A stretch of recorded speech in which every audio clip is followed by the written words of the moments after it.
YCP TDP మధ్య మళ్లీ మాటల యుద్ధానికి తెరలేచింది. ఎవరు 420 ఎవరు 840 అంటూ నేతలు విమర్శలకు దిగారు.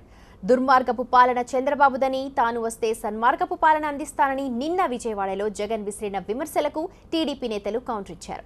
జగన్ దేవినేని కౌంటర్ ఎన్కౌంటర్ చూద్దాం. రాబోయే ఎన్నికలు, జరగబోయే ఈ పోరాటం ఈ రెండు మార్గాల మధ్య పోరాటం. ఒకటి చంద్రబాబు నాయుడు గారి దుర్మార్గం, రెండోది మన మన మన మన సన్మార్గం మధ్య పోరాటం.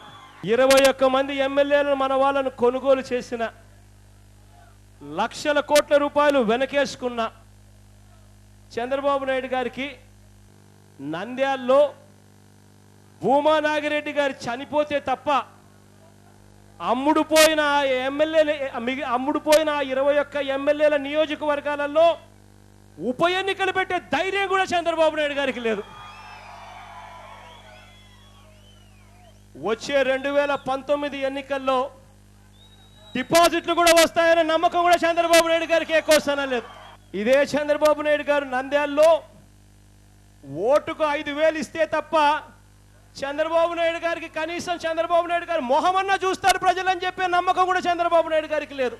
దాదాపుగా 2,000 కోట్లకు సంబంధించిన వాగ్దానాలు చేస్తే తప్ప కనీసం తెలుగుదేశం పార్టీకి డిపాజిట్లు వస్తాయన్న నమ్మకం కూడా చంద్రబాబు నాయుడు గారికి లేదు. మరి సన్మార్గమైన పరిపాలన అయినప్పుడు నువ్వు 420 చీటింగ్ కేసులు ఎందుకు ఇరుక్కోవాల్సి వచ్చింది? ఈ 420s రాజ్యాధికారం కావాలి, ఈయన చేతకాక ఇంకో పీకేని తెచ్చుకున్నాడు.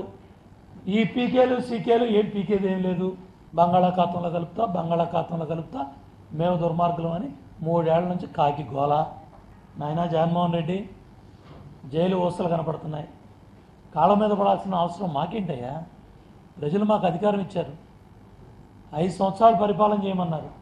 రాబోయే 10 సంవత్సరాలు కాదు, 20 సంవత్సరాలు కాదు, 30 సంవత్సరాలు తెలుగుదేశం ప్రభుత్వం పరిపాలన ఉండాలని ప్రజలు కోరుకుంటున్నారు. నువ్వెవరి కాళ్ళ మీద పడ్డావో ఢిల్లీ వచ్చి రాష్ట్ర ప్రజలకు తెలీదా?